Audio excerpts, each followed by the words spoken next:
लातूर लोकसभेचा निकाल अवघ्या काही तासावर आलेला आहे। गेल्या वेळेचे खासदार आणि यावेळेचे भाजपाचे उमेदवार सुधाकर श्रृंगारे आपल्याबरोबर आहेत। काही तासावर निकाल आलेला आहे, काय सांगाल? पहिला आपल्या टीव्हीला खूप माझ्या शुभेच्छा। खरं सांगायचं म्हणजे की आदरणीय मोदी साहेबांच्या कार्यकाळामध्ये गेली 5 वर्ष मी खासदार म्हणून काम केलं। काम करत असताना अनेक चांगले आम्हाला त्या ठिकाणी मुद्दे मांडता आले आणि चांगले निर्णय घेता आले आणि खूप काही आम्ही देशामध्ये तरक्की केली। तरक्कीच्या जोरावर असं मला वाटतं की आज पूर्ण देशामध्ये भारतीय जनता पार्टी सत्तेवर येतच आहे। परत तिसऱ्यांदा मोदी साहेब पंतप्रधान होत आहेत। मला असं वाटतं की लातूरकर पण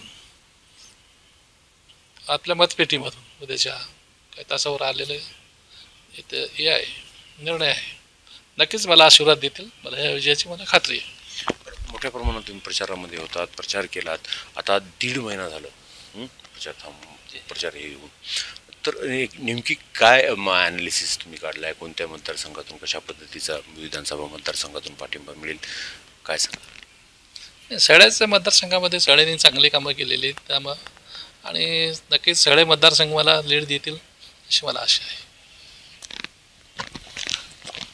सर्व मतदारसंघातून उत्तम प्रकारची लीड मिळेल आणि लातूरकर पुन्हा एकदा आशीर्वाद देतील असा विश्वास खासदार सुधाकर श्रृंगारे यांनी व्यक्त केला आहे। निशांत भद्रेश्वर, एबीपी माझा, लातूर। एबीपी माझा, उघडा डोळे बघा नीट।